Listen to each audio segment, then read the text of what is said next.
think everybody's fairly well done with lunch. I'd like to start off with welcoming everybody. Happy New Year, even though it is February. Happy New Year to everyone.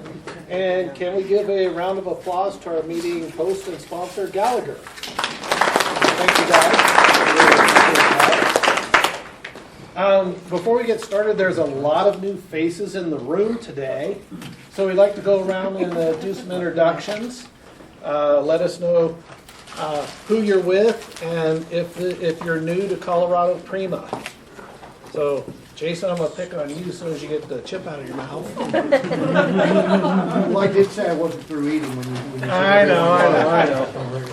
There's always one in the crowd. Jason Smitterman, Risk Manager, City of Loveland. To our business meeting, treasurer's report. Our treasurer is not here, but we're doing well as the organization. We've got a lot of folks have already paid for their membership for the year, so thank you if you haven't. Please do so. Jackie was going to do the membership update, but she left the room. So we'll skip over Jackie. We'll go to Brennan. Conference update. Conference update? Okay. Yes, you're next So, on the agenda. we're making changes, improvements to the system. We're still gonna do fly fishing this year. Chris is heading that up. Joe, we did a mountain biking last year. I don't know if I don't know if we're gonna do mountain biking. We might do something else cool though. So you guys stepped up for that, so appreciate that. Like yoga? Well, maybe, yeah. You can do yoga, right? Down the dog or something. We're adding some new additional levels to membership, or to sponsorship.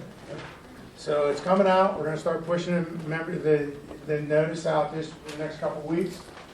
Most of you have already been signed up and been in. I'd love to have you come back, because it's gonna be a great venue. And come see me afterwards if you want to sign up right today. Otherwise, I got your name here, so I'll find you if you avoid me today. But thank you. All right, thanks, Brennan. Well, I guess we will hold off on a membership update. So now it's kind of a roundtable session for all the members. Any case law claims you want to talk about? New legislation? I don't know if anyone can explain what's happening at this session, but there was a PTSD bill that just got withdrawn yesterday, I understand it. So that is now dead. We don't have to worry about that, at least this year. It may come back again. How do you feel about that, Jeff? Is it causing you some stress? I Less trauma? less trauma now because that emanated out of my organization. My sheriff's department is leading the charge on that. But it didn't work out so well. Claims. I know, Brendan, you mentioned you had a claim you wanted to share with the group. Okay, so I want you all to learn from me over the last couple of weeks. Shout out to ATI Restoration, how this claim happened. I just want, for all your risk managers to store property and evidence in your, wherever you store them. If it's in a water, it's a sprinkler system room, change that to dry chemical now, because we had a water line rupture in our property and evidence storage room for cases that were closed. Once the pipe ruptured, it flooded everything. We had to bring the restoration company in. The good news is it was a cinder block room, so it was cold. The evidence was cold. Weather was starting to warm up in late January. We were afraid of mold growth on this. ATI Restoration came in and we pulled everything out and we put it in a refrigerated truck and flash froze it until we were able to dry it out properly. No mold growth. Still, it was a hefty claim, but learn from my mistake, because they put that property and evidence in a sprinkler storage room, and when that water line broke, this was actually a domestic water line, not the sprinkler line, but when that line broke, it was a mess. So what can you learn from this? Switch over to dry chemical now on your property and evidence storage, because you've got to keep that stuff forever, 30, 50, 100 years. And if the DA finds out, if a court case has been closed and they find out the evidence has been damaged or destroyed, they can reopen their case and get it dismissed. I mean, it's a big deal. So we have had so many legal issues with that. But Wow. That was my case. Has your facilities group gotten any estimates on what that conversion might cost? No, I'll have that for you next month, because that'll be my recommendation to leadership. We're talking six figures, I'm sure. It's a small room, but it's still dry chemical. I mean, when I first came to Commerce City, we had our data storage room with a water sprinkler system, a water extinguishing system in our data storage too. I'm like, WTF, we can't do that. So we did change that, and it was about six figures.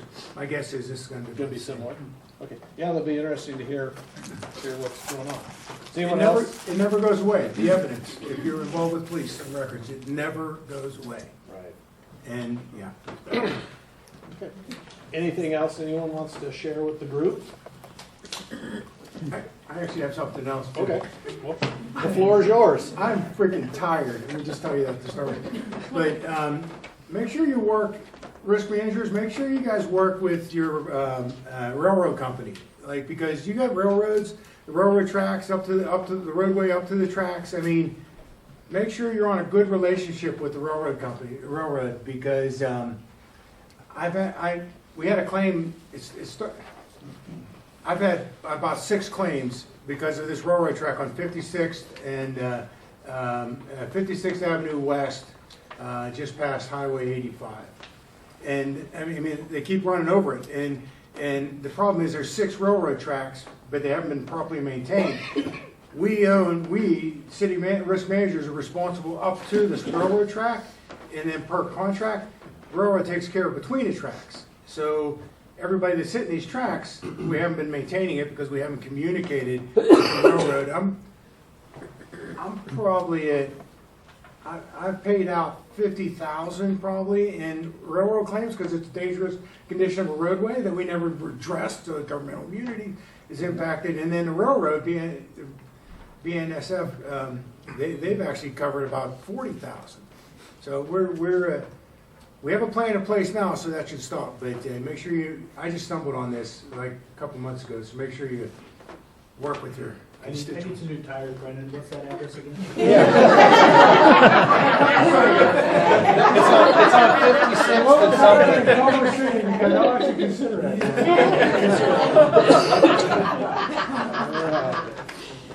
That's all. Anything else from anyone?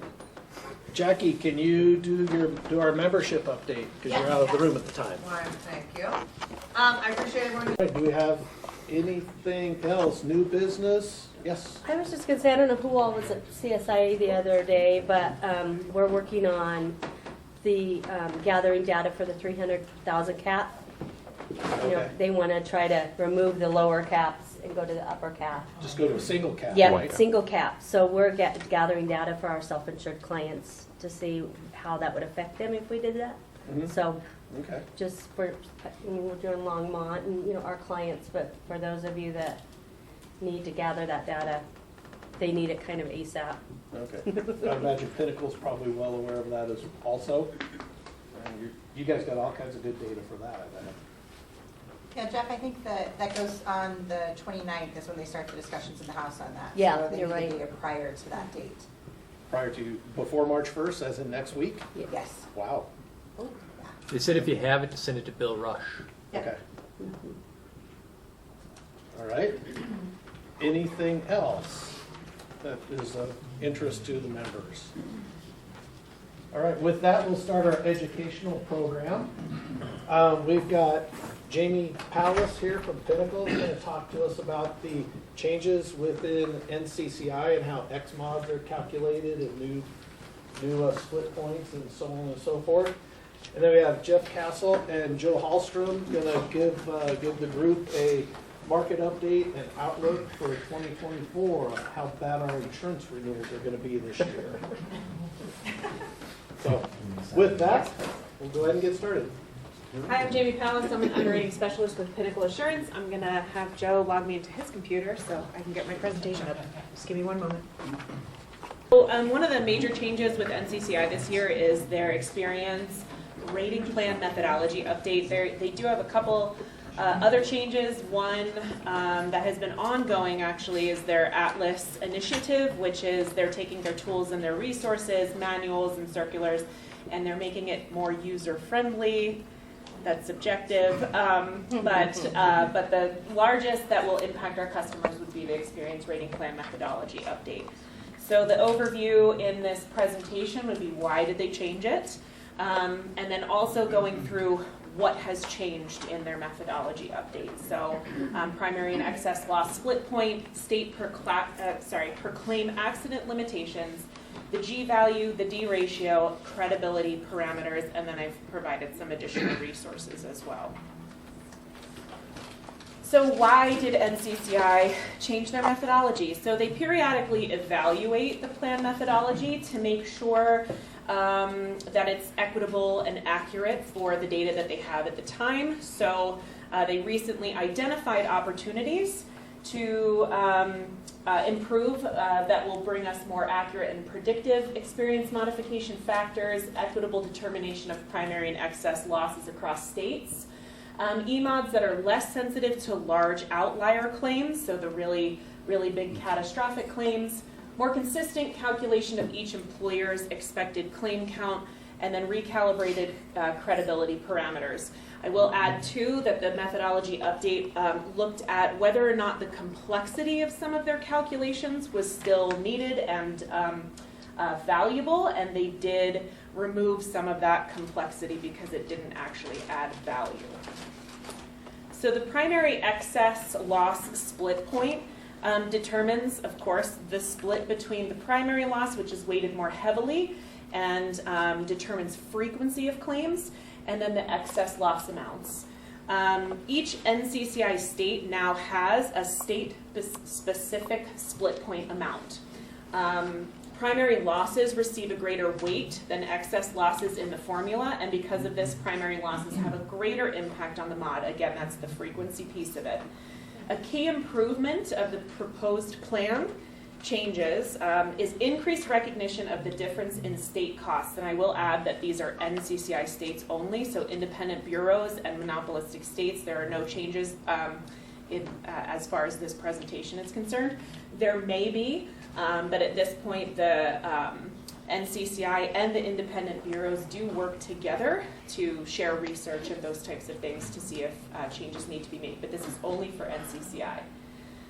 So as an example, under the new methodology, a state with a higher than average claim severity may have a split point value of $25,000, while a state with lower than average claim severity may have a split point of $15,000. So now it's reflective of the actual state costs. It ranges, I will say, in the NCCI states, the split points now range from $9,500 in Oregon to $38,000 in Louisiana and everywhere in between. Colorado is fourth lowest at $14,500 for the 2024 year.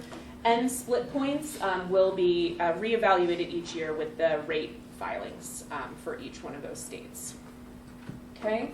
The use of state-specific split point values that reflect individual state cost differences, it's intended to better align across states the weight given to actual employer loss experience in the EMOD calculation.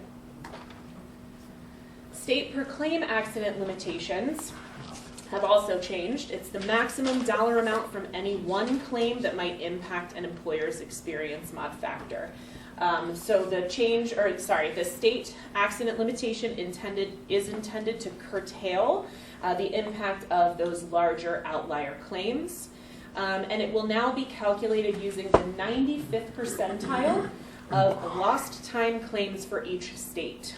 So previously it was the state average cost per case times 25, and now it's limited to the 95th percentile of the average lost time claims in that state. So this actually reduced most of the state accident limitations. So last year, I think Colorado was around $232,000 cap per individual claim. It is now $136,500. I will note, even though Pinnacle doesn't work with USL&H, but the USL&H accident limitations have also changed to be calculated to the 95th percentile for claims belonging to F classifications.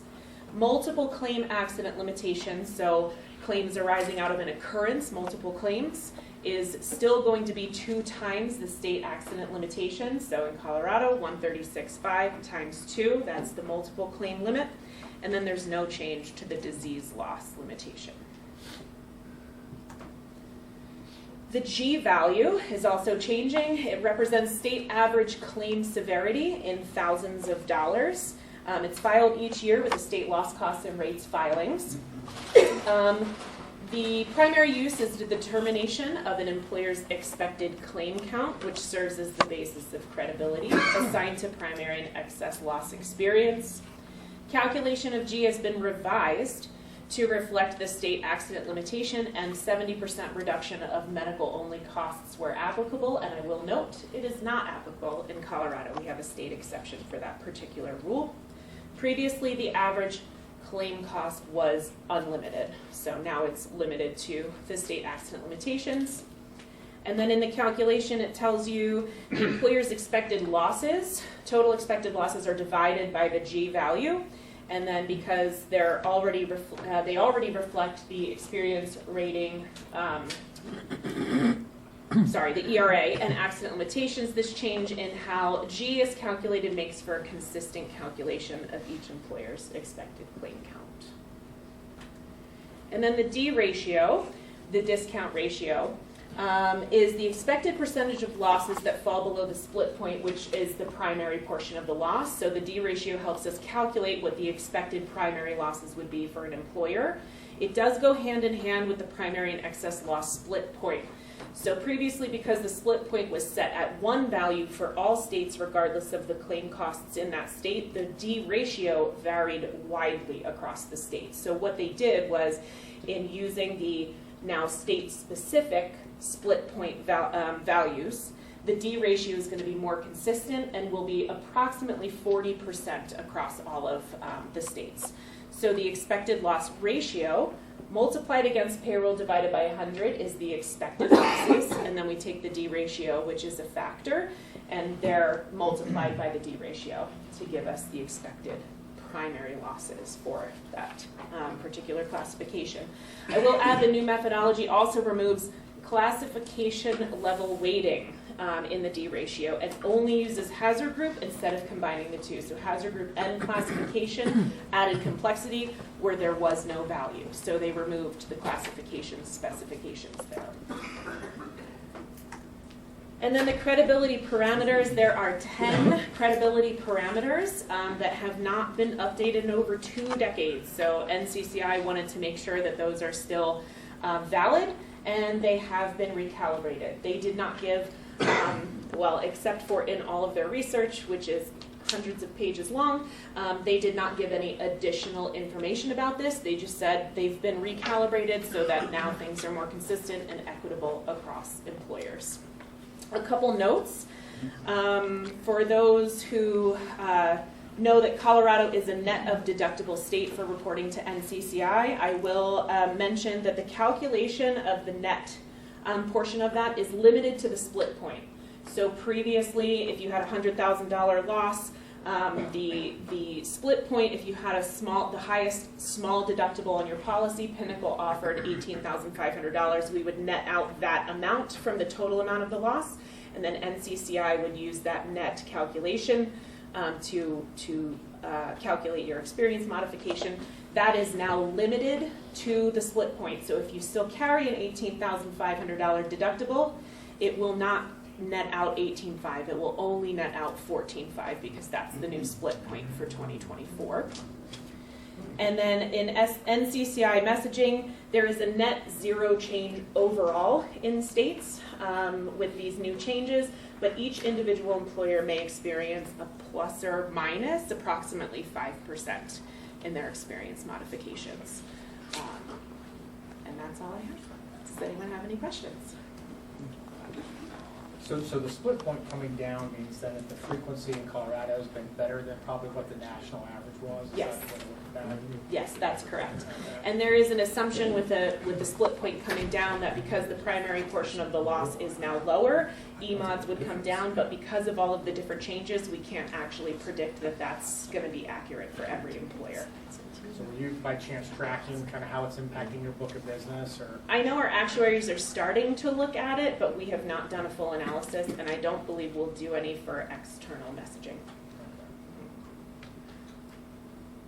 Any other questions? Will this be available to us? I believe so. We could probably send it out. Yeah, Yes. I know we'll get our presentation to the Okay. folks and distribute it if you're okay with it. Yeah, of course. Sounds great. Any other questions before I hand it over? All right. Thank you so much for your time. Thank you.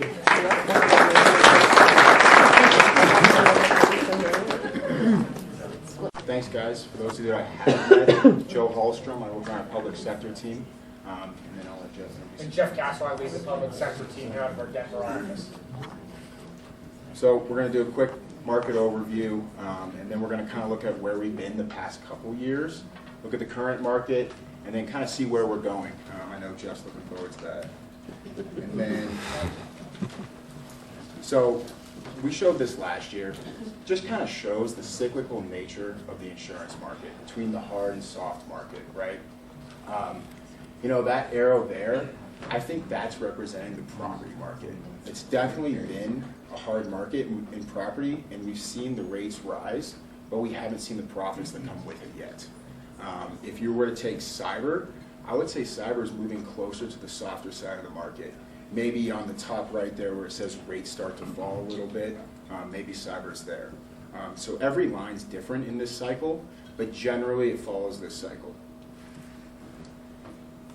And so kind of looking a little bit more at the ebbs and flows of the market, this kind of shows the premium change throughout the years. We all know that we've been in a very hard market for a while now, since about 2017. Now, usually a hard market is followed by a more prolonged soft market. However, we haven't seen that prolonged soft market since the one that ended in 2010. So I would also point out too, you see on the left-hand side of the graph there, how it spikes, comes back down, and then hits that soft market. In the market we're in right now, it's more prolonged, there's no spike, it's just consistently hard. So it's a little bit new for us. And then here, this looks at the combined ratios in the market. So the combined ratio is going to kind of tell us the profitability of the carrier, right? And I'm sure everyone knows above 100, carrier's going in deficit, below 100, generally there's a little bit of profit there. What sticks out to me is the hard correction here in 2022, where it spikes back up at the very end of the graph. And I would say that's what drove the 2023 reinsurance market and the property market that we all are well aware of. So we're going to move into where we've been. I'm going to take this slide. So this is just a slide that shows the rate changes for Gallagher's book of business going back to the fourth quarter of 2019.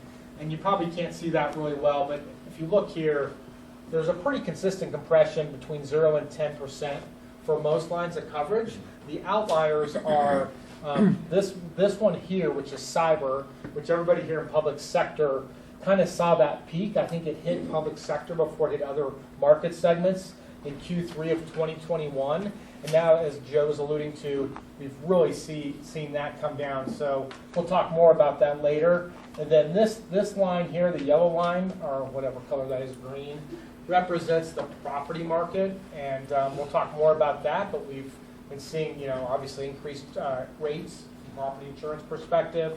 And then not as applicable here, public company D&O is actually in a soft market. So it's probably the most soft thing we're seeing other than cyber at this point in time. So moving on to property, I think where we've been, this is kind of a busy graph, but this greenish line here represents reinsurers' weighted cost of capital, or their hurdle rate of what they want to get for a return on their investment, right? And if you look here, the performance has been pretty crazy. The lower is more of an average, but basically in this area they're losing money if they're underneath that green line. In 2022, at the end of 2022, we had Hurricane Ian hit, and it was significant large natural catastrophe, sucked up a bunch of capital out of the market, and that really set the hard reinsurance market into focus. So that's what's driving this huge increase that we started to see last year in 2023. It was driven by the reinsurance market. They sit excess, they get less premium than the primary carriers, but they were taking these really large cat claims, so they were paying out the bulk of the losses. So that drove significant premium increases. So we're in the London market quite a bit for property, and last year the term was double, half. So what the reinsurance market was doing to their carriers or insurance companies is they were pushing double the rates, they were pushing double the retentions that insurance companies were taking within their programs, and then they were cutting the capacity or the limits in half. So when you think about all that impact, that contraction in the marketplace, supply and demand contraction, drove this big time. And we saw that across the market, and it really depends on, as a client, where you might have been in the curve as far as how well have you done maintaining your values on your properties, what has your loss experience been. We saw some clients, based on their geographic location in Colorado, just get hammered. We had other ones that had better spread of risk that really kind of weathered the storm a little bit better. But overall, that's what we saw in the market from a reinsurance perspective.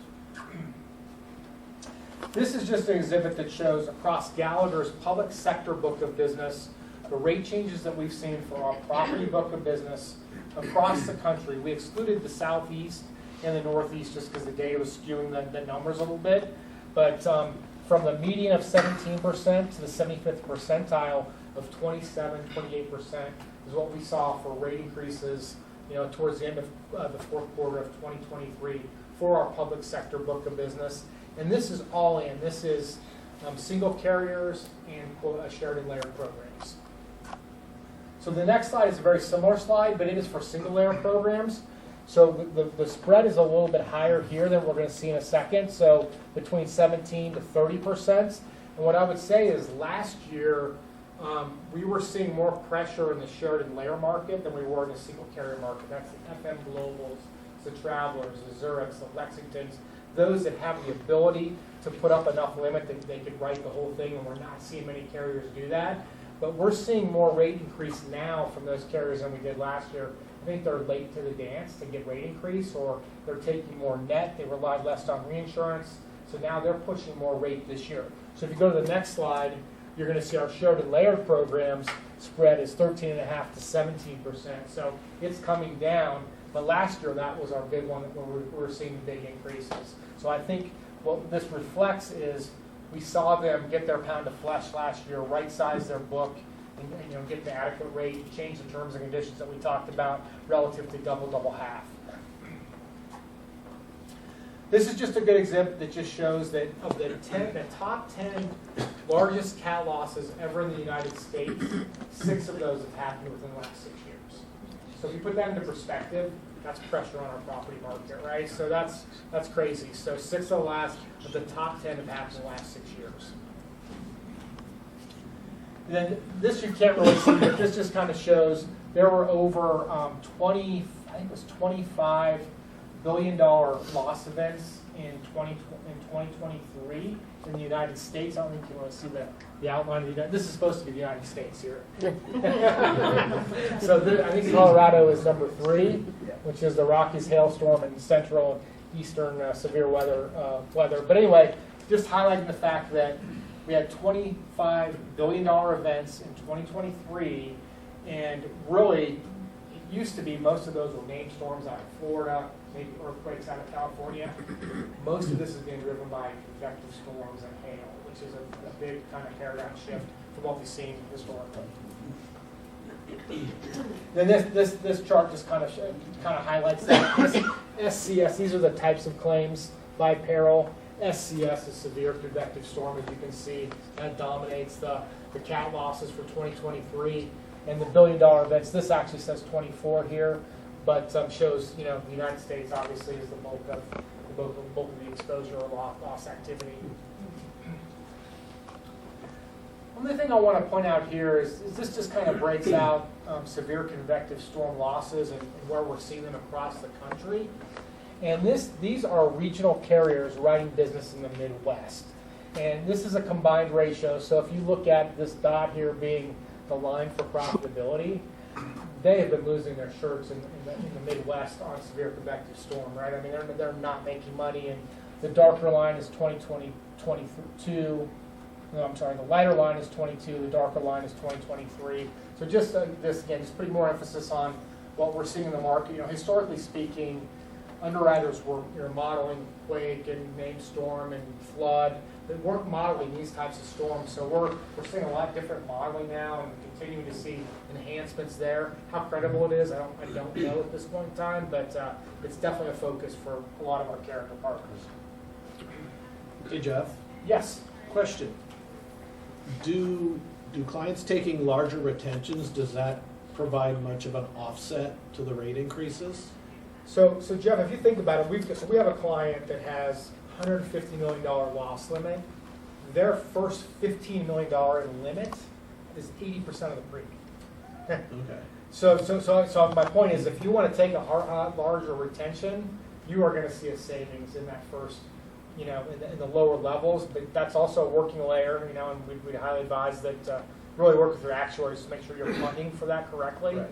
But you're right. That's where you're going to see the savings. So we have a lot of clients that are like, we want to cut our limits to save money, and those upper layers, they're so cheap. It's like it's really doesn't make any sense to cut the upper limits. If you want to save money, that's where it's going to come from. Okay.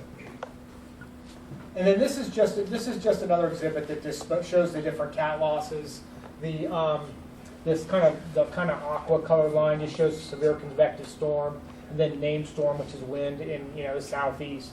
But as you can see, that just those two perils of convective storm is just really driving the marketplace these days. So now I'll take a look at kind of where we've been with casualty. We're looking at the same filters, so public sector specific data across the nation, excluding the southeast and northeast. But this here, we're looking at general liability renewal trends. I will say we did not see a 30% median decrease. This is likely due to we don't have many renewals in Q2, so the data is probably skewed there. But I will say the 7 to 15% range that we saw at the end of 2023, that's right in line with what we've been seeing in renewals. It's been very consistent across the board. And then if we look at umbrella, it's a little bit more volatile, especially for our larger clients. The volatility, they have more exposure, so that's there. And really what's driving this volatility is the nuclear verdicts we've been seeing, social inflation.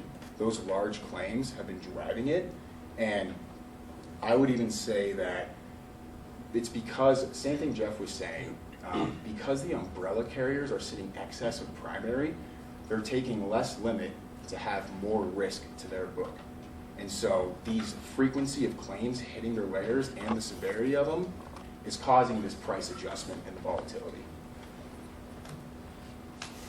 And so a little bit more about social inflation. Yeah.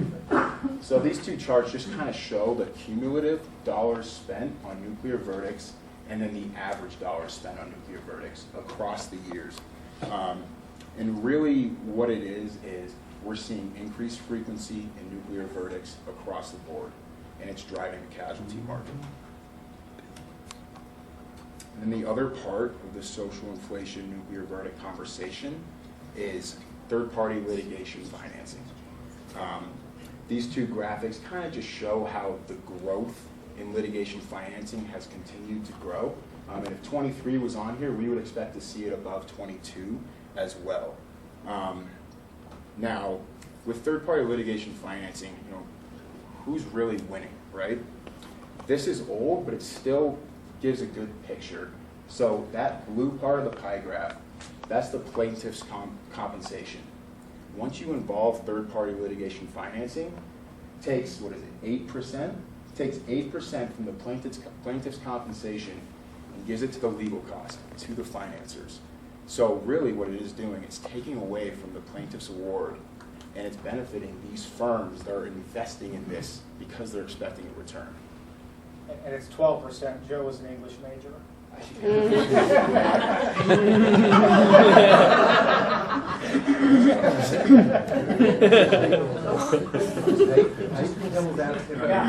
wouldn't put up with that if I were Then you, we Joe. talk about a bigger piece of pie when we involve the legal costs that involve us. Larger settlements. I mean, Yeah.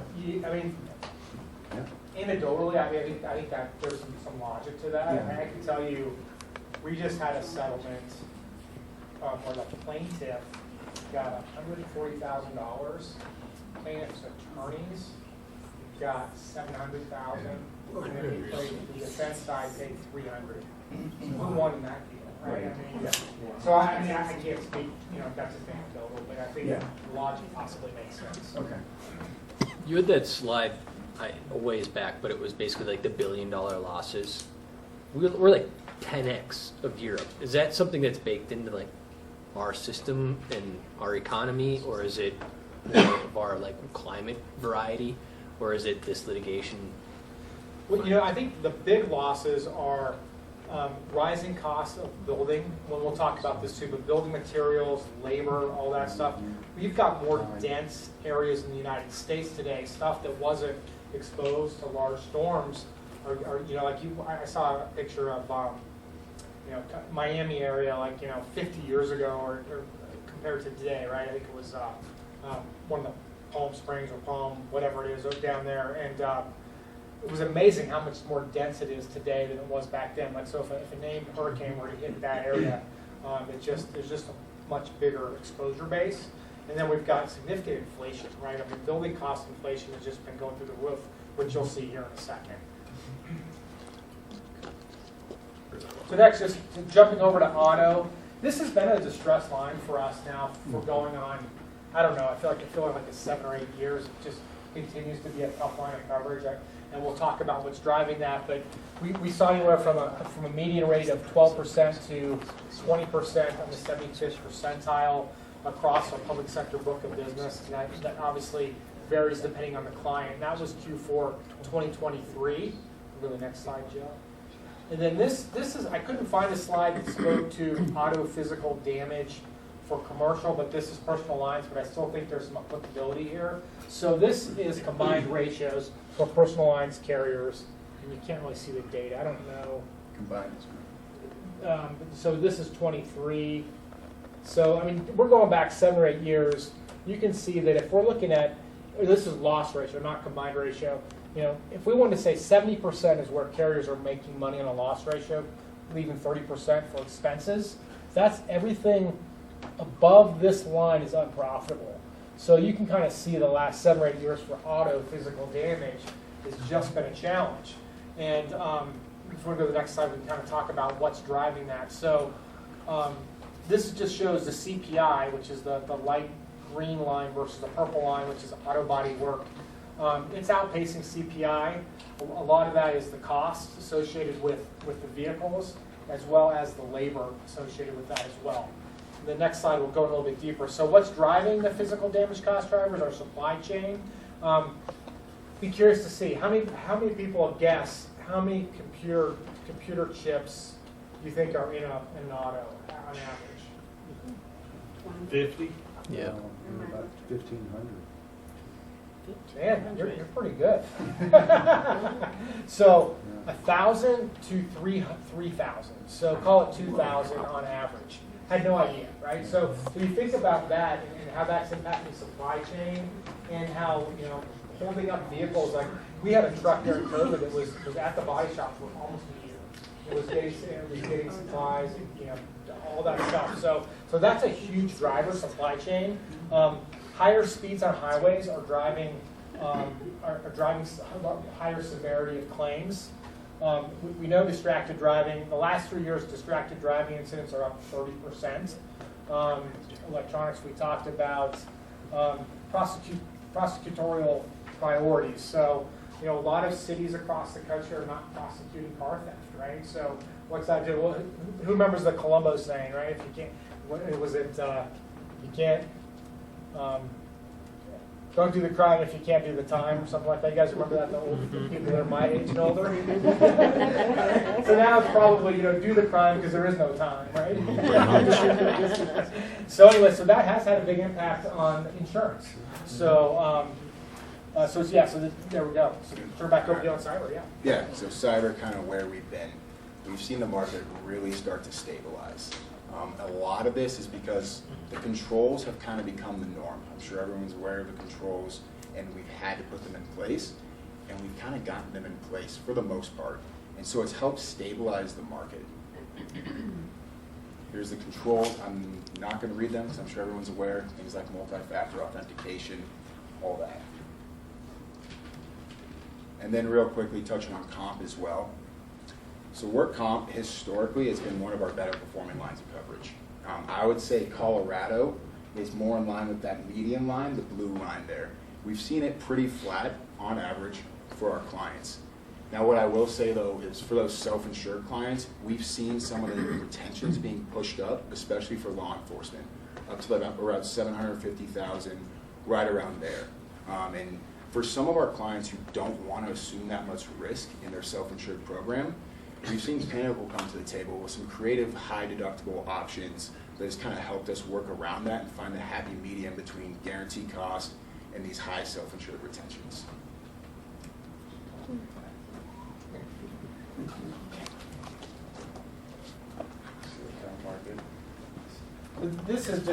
We thought this was kind of a fun slide, just kind of state of the current market, and you probably can't see that very well, but it talks about all the risks, almost an enterprise risk view of risks. It really relates to governmental entities. And just to kind of give you a few things here, erosion of social cohesion. All the civil social unrest we're seeing is driving the marketplace. We've got large scale involuntary migration. We've got a kind of cost of living crisis. We've got infrastructure issues. There's just a lot of stuff on here that when you think about public sector, you all are dealing with a lot. So, it's not just insurance, it's all these other things and how are you going to fund them in addition to the insurance. So we just thought that was an interesting slide. It'll look better when you get the actual copy that we send out. And then this just highlights the fact that it's now the secondary loss drivers are continuing to drive the market. It used to be, these yellow bars are the large cat losses that were the named storms and those types of things, earthquakes. Now the gray bars have kind of taken that over, as we talked about, as convective storms, secondary types of perils. This one's just an interesting slide in the sense that it talks about just kind of reinsurance capacity and profitability. So if you look at this is back during the financial crisis, and this was the surplus ratio for the reinsurance market, and it had gone up for quite a period of time, and then after we had Ian hit again, quite a bit of surplus and capital left the marketplace. So that, when you think again about what's driving rates, and insurance companies purchase reinsurance, and so we saw a significant reduction in capacity, which created some credit risk for some of our carriers, our reinsurance carriers. And then this one is an interesting slide. It just shows the capital injections after 3 major catastrophic events for the reinsurance market. This one here is 9/11, this is Katrina, and this was Ian in 2020, 2023. So after each of those events, those bars represent the amount of capital that came back into the reinsurance market to fund future losses. And as you can see, after Ian, the capital that came back was really, really low. Why was that? Is that, if we've got a weighted cost of capital, it's 6-7%, and that's a high risk if you're an investor in the reinsurance market. Why not just go invest in treasuries or something at 5.25%, take some risk off the table? So we just saw a big shift because of rising interest rates away from putting capital into our insurance market, which is the other thing that really hurt us during last year in the reinsurance cycle.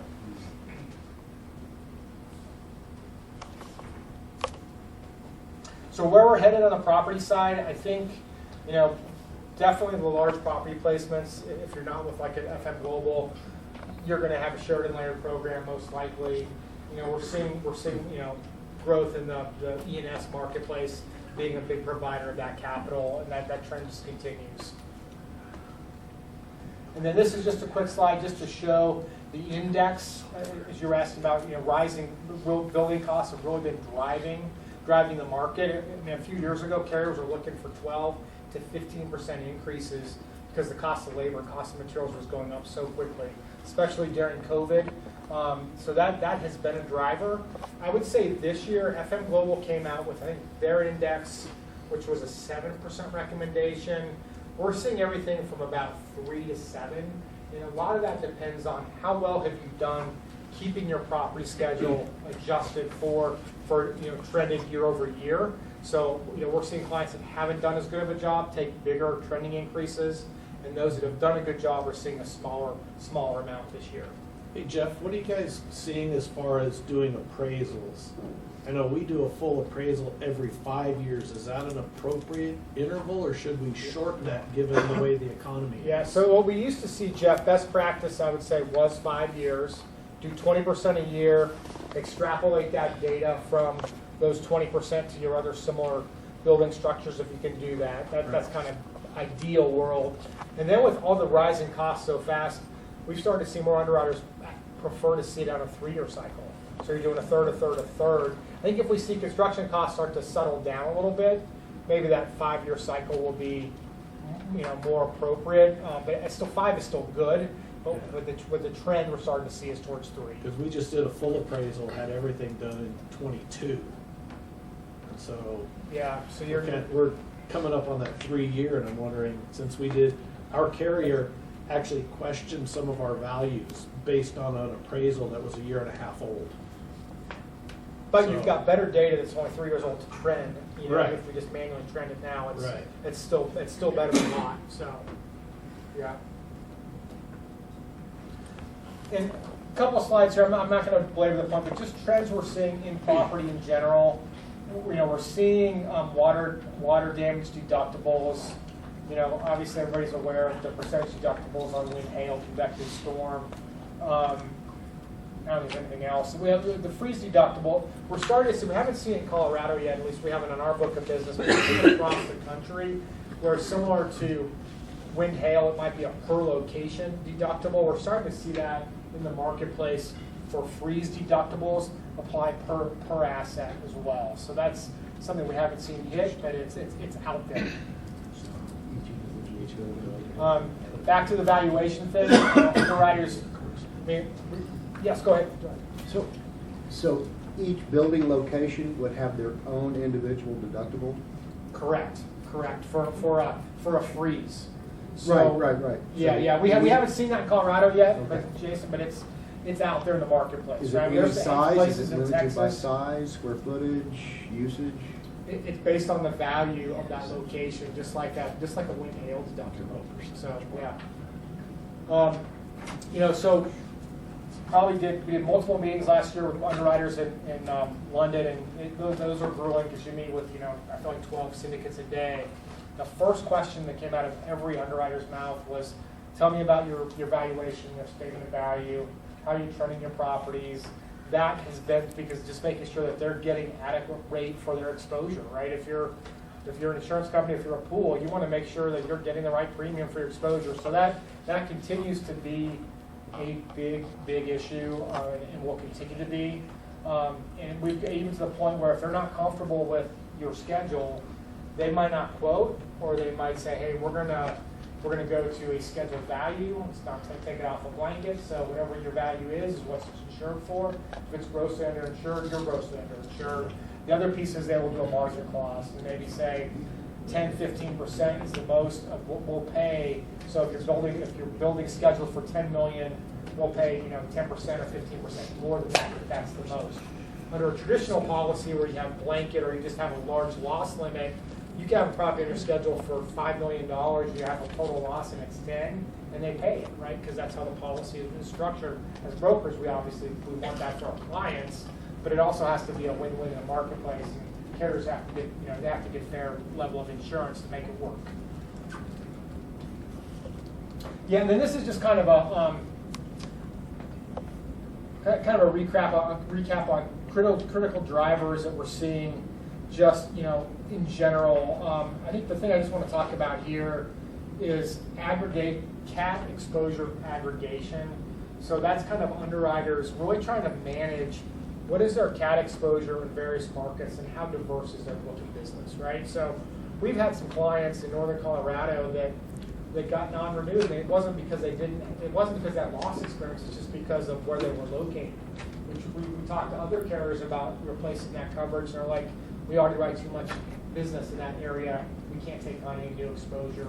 So we're just seeing a lot more of that. It can be for wildfire, it can be for convective storm, it can be earthquake, it can be flood. So that's just it's been a bigger focus with the underwriting community the last couple of years.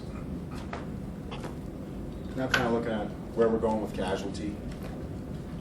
Really, it's more of the same. All these things that are keeping underwriters up at night, things like excessive force claims, erosion of governmental immunity, jail suicide claims, all that is just going to be more of it. And then if we look at the nuclear verdicts, we expect to see that trend continue to develop. We did a quick search for 2023 to find some notable nuclear verdicts, and 3 out of the 4 of these are law enforcement related. No surprise, but it continues to be an issue, especially with law enforcement. So looking at cyber now, where cyber's going, the market's starting to mature, starting to open up a little bit. Rates are starting to stabilize, and like I said, this is part of getting those controls in place. The controls have gotten in place now, and carriers are starting to get more comfortable with writing new business, writing more limits, things like that. Clients are able to buy improved terms and conditions, and of course limits now, which before we weren't able to get more limits. We were lucky to keep the limits we had. For example, we work with a large county, not in Colorado, but back in the day they had 40 million in limit. In 22, they got pushed down to 15 million. That was the most we could get them. 23, we got them up to 20 million.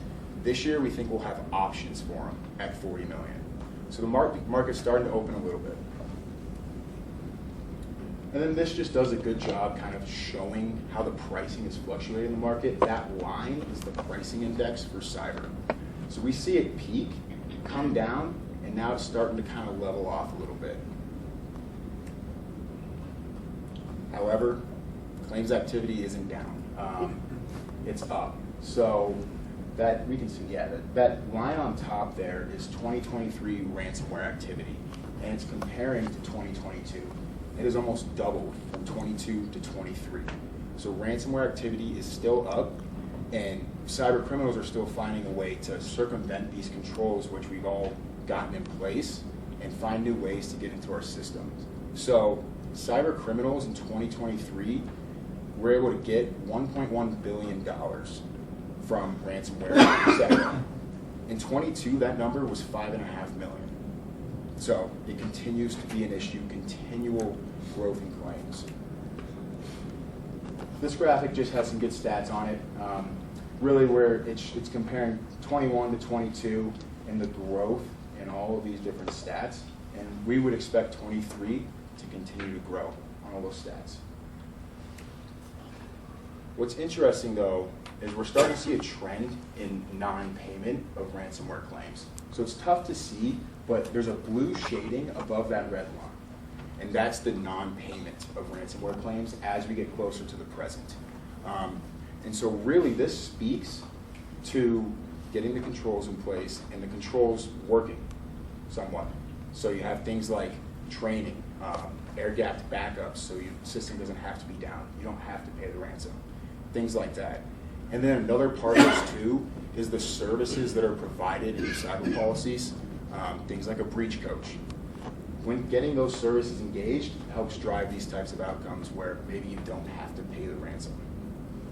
Hey Joe, do you have any statistics on social engineering claims, the phishing type claims rather than ransomware? You want to give it to you now, or you want to wait a slide?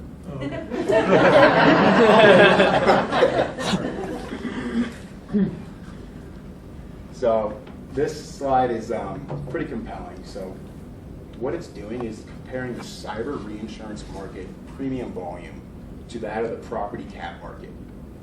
And it's projecting forward. So in 2032, we see the cyber market overtaking in premium volume the cat market in the reinsurance market. So the cat market is massive. So that shows us that cyber's not going away. They're going to continue to find ways to get in. Bad actors will continue to find new ways to infiltrate our systems. And so Jeff, a good example of this is I sent this out to probably a few of you last week, but I came across a claim where an employee got an email from someone claiming to be the CFO. And they got this email, and the employee had been well trained and was like, this could be an issue. I'd better verify their identity before sending money to this individual.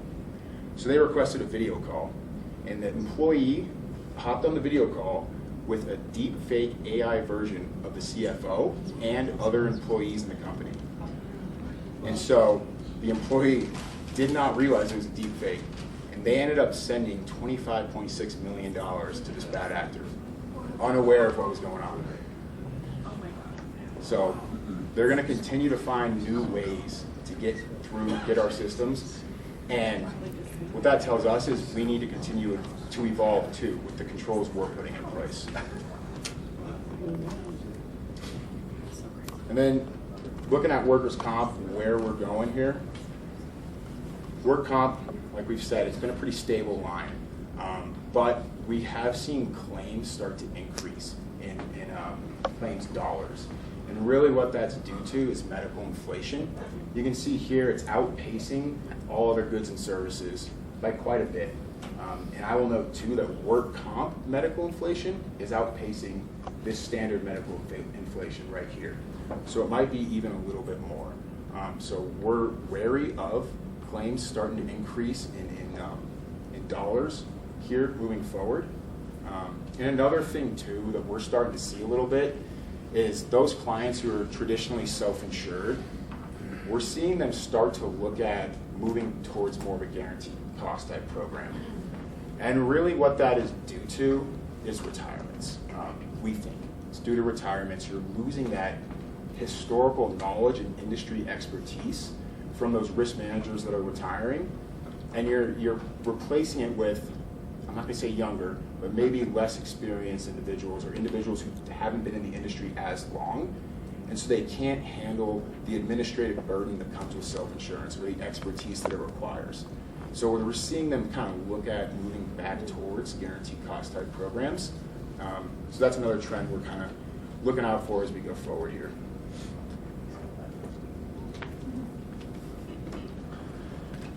So final thoughts, just for fun, we thought we'd do a chat GPT search just to see what they have to say about trends that are facing municipalities, and here's the list of them up there. So I don't think anything on this list is really surprising me. We thought it would just be kind of fun to look at it and see what they came up with. So climate change, cybersecurity, aging infrastructure, economic uncertainty, I think about the budget process, social demographic changes. Obviously we're seeing K-12, small counties and cities, we're seeing shrinkage there in some of those.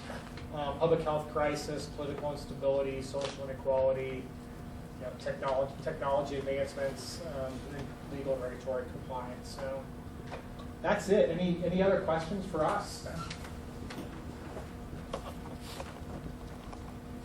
All right. Well, thank you. Well, thank you guys. Thank you, Jeff and Joe, for all that great news for us. And by the way, I just want to say that the property market this year is better than last year. So I mean, I want to get that point across if we didn't, because we talked about doom and gloom as far as what's happened, but we're seeing better results this year. So hopefully that's good positive. News. Yeah, that is good news. And it depends on where you're located, what your loss experience is too. All right, well, that wraps up our program for today. Thank you, everyone, for coming. We'll be getting back together in April on Thursday the 18th down at Pinnacle's office. They're going to be our hosts for our next membership meeting. And our topic for that meeting is diversity, equity, and inclusion. Should be a really good talk, because I know that's on the forefront of every organization right now. So we'll give you about 15 minutes of your day back, and thank you all for coming.